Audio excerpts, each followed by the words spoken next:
ದೇಶದ ಕಟ್ಟಕಡೆಯ ವ್ಯಕ್ತಿಗೂ ನೇರವಾಗಿ ಲಾಭ ತಲುಪುವಂತಹ ಜನಪರ ಯೋಜನೆ ನರೇಗಾ ಆಗಿದ್ದು, ಕೇಂದ್ರದ ಯುಪಿಎ ಸರ್ಕಾರವು ಜನರ ಸಮಗ್ರ ಅಭಿವೃದ್ಧಿಯ ಉದ್ದೇಶದಿಂದ ಈ ಯೋಜನೆಯನ್ನು ಜಾರಿಗೆ ತಂದಿತ್ತು. ಆದರೆ ಬಿಜೆಪಿ ನೇತೃತ್ವದ ಕೇಂದ್ರ ಸರ್ಕಾರವು ರಾಜಕೀಯ ಲಾಭಕ್ಕಾಗಿ ಈ ಯೋಜನೆಯ ಹೆಸರನ್ನೇ ಬದಲಾಯಿಸುವ ಮೂಲಕ ಜನಸಾಮಾನ್ಯರ ಮೇಲೆ ಗದಾಪ್ರಹಾರ ನಡೆಸುತ್ತಿದೆ ಎಂದು ಕಾಂಗ್ರೆಸ್ ಮುಖಂಡ ಮುನಿಯಾಲು ಉದಯ್ ಕುಮಾರ್ ಶೆಟ್ಟಿಯವರು ಆರೋಪಿಸಿದರು. ಕಾರ್ಕಳ ಬ್ಲಾಕ್ ಕಾಂಗ್ರೆಸ್ ಆಶ್ರಯದಲ್ಲಿ ಮನರೇಗಾ ಬಚಾವೋ ಸಂಗ್ರಾಮ್ ಆಂದೋಲನದ ಅಂಗವಾಗಿ ನಡೆದ ಗಾಂಧಿ ನಡಿಗೆ ಜಾಥಾ ಹಾಗೂ ಕಾರ್ಕಳ ತಾಲೂಕು ಕಚೇರಿಯ ಮುಂಭಾಗದಲ್ಲಿ ಆಯೋಜಿಸಿದ ಪ್ರತಿಭಟನಾ ಸಭೆಯನ್ನು ಉದ್ದೇಶಿಸಿ ಮಾತನಾಡಿದ ಅವರು, ಕೇಂದ್ರ ಸರ್ಕಾರ ತನ್ನ ಬೊಕ್ಕಸವನ್ನ ತುಂಬಿಸಿಕೊಳ್ಳುವುದರಲ್ಲೇ ನಿರತರಾಗಿದ್ದು ರಾಜ್ಯಗಳ ಅಭಿವೃದ್ಧಿಯತ್ತ ಗಮನ ಹರಿಸುತ್ತಿಲ್ಲ. ಇದರ ಪರಿಣಾಮವಾಗಿ ರಾಜ್ಯಗಳು ಗಂಭೀರ ಆರ್ಥಿಕ ಸಂಕಷ್ಟವನ್ನ ಎದುರಿಸುತ್ತಿದೆ ಎಂದು ಹೇಳಿದರು. ಕಾಂಗ್ರೆಸ್ ಪಕ್ಷ ಕೊಟ್ಟಿರುವ ಒಂದು ಆದೇಶದಂತೆ ಮತ್ತು ಸೂಚನೆಯಂತೆ ನಾವಿವತ್ತು ಈ ಪ್ರತಿಭಟನೆಯನ್ನು ಇವತ್ತು ಕಾರ್ಕಳ ತಾಲೂಕು ಬ್ಲಾಕ್ ಕಾಂಗ್ರೆಸ್ ವತಿಯಿಂದ ಹಮ್ಮಿಕೊಂಡಿದ್ದೇವೆ. ಇದರ ಉದ್ದೇಶ ಇಷ್ಟೇ, ಬಡ ಜನರ ಪಾಲಿಗೆ ಒಂದು ಒಳ್ಳೆಯ ಬದುಕನ್ನು ಕಟ್ಟಿಕೊಡುವಂಥ ಒಂದು ಮನ್ರೇಗಾ ಯೋಜನೆಯನ್ನು ಉಳಿಸಬೇಕು ಮತ್ತು ಅದರ ಮೂಲ ಸ್ವರೂಪವನ್ನು ಅದೇ ರೀತಿಯಲ್ಲಿ ಉಳಿಸಬೇಕು ಅನ್ನುವಂಥ ಉದ್ದೇಶ. ನಿನ್ನೆಯ ದಿನ ರಾಷ್ಟ್ರಪಿತ ಮಹಾತ್ಮ ಗಾಂಧೀಜಿಯವರ ಪುಣ್ಯತಿಥಿಯನ್ನು ನಾವೆಲ್ಲರೂ ಕೂಡ ತುಂಬ ಬೇಸರದಿಂದ ಅವರಿಗೆ ಪುಷ್ಪನಮನವನ್ನು ಸಲ್ಲಿಸುವ ಮೂಲಕ ಆಚರಣೆ ಮಾಡಿದ್ದೇವೆ. ಇಡೀ ವಿಶ್ವ ಮಹಾತ್ಮ ಗಾಂಧಿಯವರನ್ನು ನೆನೆಸುವಂಥ ಕೆಲಸ ನಿನ್ನೆ ದಿವಸ ಆಯಿತು.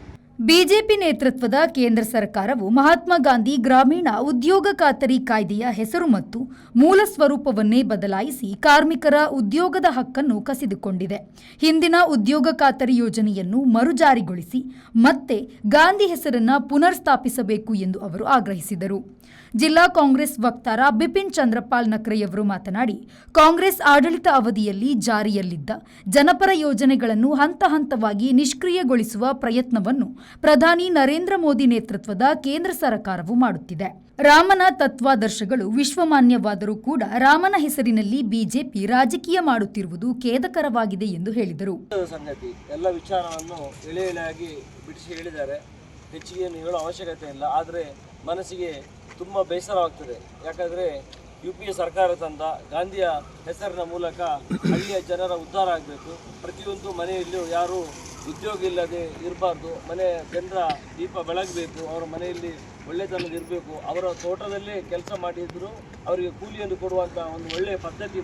ಮನಮೋಹನ್ ಸಿಂಗ್ ನೇತೃತ್ವದ ಯುಪಿಎ ಸರ್ಕಾರ ತಂದಿದ್ದ ಜನೋಪಯೋಗಿ ಯೋಜನೆಗೆ ಮಸಿ ಬಳಿಯುವ ಕೆಲಸವನ್ನ ಬಿಜೆಪಿ ಮಾಡಿದೆ ಎಂದು ಆರೋಪಿಸಿದರು. ಹಿರಿಯ ನ್ಯಾಯವಾದಿ ಶೇಖರ ಮಡಿವಾಳ ಮಾತನಾಡಿ, ಕ್ರಾಂತಿಕಾರಿ ಯೋಜನೆಯಾದ ಮನರೇಗಾವನ್ನು ಹದಗೆಡಿಸಿರುವ ಉದ್ದೇಶ ಏನು ಎಂಬುದನ್ನು ಜನರ ಮುಂದೆ ವಿವರಿಸುವ ಧೈರ್ಯ ಬಿಜೆಪಿಗೆ ಇದೆಯೇ ಎಂದು ಪ್ರಶ್ನಿಸಿದರು. ಬ್ಲಾಕ್ ಕಾಂಗ್ರೆಸ್ ಅಧ್ಯಕ್ಷ ಸುಭದ್ರಾವ್ ಮಾತನಾಡಿ, ಸ್ವಾತಂತ್ರ್ಯ ಹೋರಾಟದಲ್ಲಿ ದೇಶದ ಏಕತೆ, ಸಮಾನತೆ ಹಾಗೂ ಅಸ್ಪೃಶ್ಯತೆ ನಿವಾರಣೆಗೆ ಮಹತ್ವದ ಪಾತ್ರ ವಹಿಸಿದ್ದ ಮಹಾತ್ಮ ಗಾಂಧಿಯವರ ಆದರ್ಶಗಳನ್ನು ಬಿಜೆಪಿ ನೇತೃತ್ವದ ಕೇಂದ್ರ ಸರ್ಕಾರ ಹಂತ ಹಂತವಾಗಿ ಕೊಲ್ಲುತ್ತಿದೆ. ಇಂತಹ ಧೋರಣೆಯನ್ನ ಕಾಂಗ್ರೆಸ್ ಎಂದಿಗೂ ಸಹಿಸುವುದಿಲ್ಲ ಎಂದು ಎಚ್ಚರಿಸಿದರು. ಪ್ರಧಾನಮಂತ್ರಿಗಳು ಈ ದೇಶದಲ್ಲಿ ಮಹಾತ್ಮ ಗಾಂಧಿಯವರ ಹೆಸರಲ್ಲಿದ್ದಂಥ ಈ ಮನ್ರೇಗಾ ಯೋಜನೆ, ಉದ್ಯೋಗ ಖಾತರಿ ದೃಢೀಕರಣ ಯೋಜನೆ ಹೆಸರನ್ನು ನೀವು ಯಾಕೆ ಬದಲಾವಣೆ ಮಾಡಿದ್ರಿ ಅಂತ ಈ ದೇಶದ ಜನರಿಗೆ ಒಂದು ಹೇಳಿದರೆ ಬಹಳ ಒಳ್ಳೆಯದಿತ್ತು.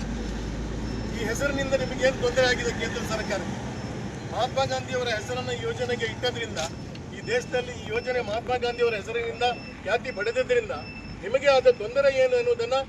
ನಂತರ ಪ್ರತಿಭಟನಾಕಾರರು ತಾಲೂಕು ಕಚೇರಿಗೆ ತೆರಳಿ ತಹಶೀಲ್ದಾರರಿಗೆ ಮಹಾತ್ಮ ಗಾಂಧಿಯವರ ಭಾವಚಿತ್ರವನ್ನು ನೀಡಿ ಮನವಿಯನ್ನ ಸಲ್ಲಿಸಿದರು.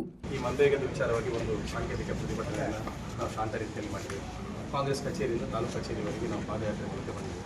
ನಿಮಗೆ ಏನು ಮನವಿ ಕೊಡಬೇಕು ಅದನ್ನು ನಾವು ನಿಮಗಾಗಿ ಸಣ್ಣ ಲೋಪದೋಷ ಉಂಟನ್ನು ತಿದ್ದುಪಡಿ ಮಾಡಿಕೊಡ್ತೇವೆ. ಇಲ್ಲಿ ಸಾಂಕೇತಿಕವಾಗಿ ಗಾಂಧೀಜಿಯ ಭಾವಚಿತ್ರವನ್ನು ನಮ್ಮ ಪಕ್ಷದ ನಾಯಕರು ಹಸ್ತಾಂತರಿಸುವ ಮೂಲಕ ಈ ಮನ್ರೇಗಾವನ್ನು ಮರುಜಾರಿ ಮಾಡಬೇಕು.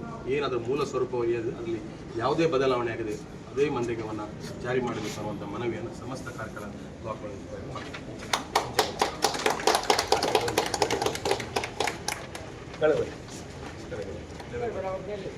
ಈ ಸಂದರ್ಭದಲ್ಲಿ ಕಾರ್ಕಳ ಮತ್ತು ಹೆಬ್ರಿ ಬ್ಲಾಕ್ ಕಾಂಗ್ರೆಸ್ ಅಧ್ಯಕ್ಷರಾದ ಸುಭದ್ರಾವ್, ಗೋಪಿನಾಥ್ ಭಟ್, ಜಿಲ್ಲಾ ವಕ್ತಾರ ಬಿಪಿನ್ ಚಂದ್ರಪಾಲ್ ನಕ್ರೆ, ಶೇಖ್ ಶಬೀರ್, ಜಾರ್ಜ್ ಕ್ಯಾಸ್ಟಲಿನೋ, ಸುಧಾಕರ್ ಶೆಟ್ಟಿ ಮುಡಾರು, ಅನಿಲ್ ಪೂಜಾರಿ, ಕುಶಾ ಆರ್ ಮೂಲ್ಯ, ದೀಪಕ್ ಕೋಟ್ಯಾನ್, ಸುಬಿತ್ ಎನ್ಆರ್, ಪ್ರತಿಮಾ ರಾಣೆ, ವಿವೇಕಾನಂದ ಶೆಣೈ, ಪ್ರಭಾಕರ್ ಬಂಗೇರ ಸೇರಿದಂತೆ ವಿವಿಧ ಘಟಕಗಳ ಪದಾಧಿಕಾರಿಗಳು, ಚುನಾಯಿತ ಜನಪ್ರತಿನಿಧಿಗಳು, ಗ್ರಾಮೀಣ ಕಾಂಗ್ರೆಸ್ ಅಧ್ಯಕ್ಷರು ಹಾಗೂ ಕಾರ್ಯಕರ್ತರು ಉಪಸ್ಥಿತರಿದ್ದರು.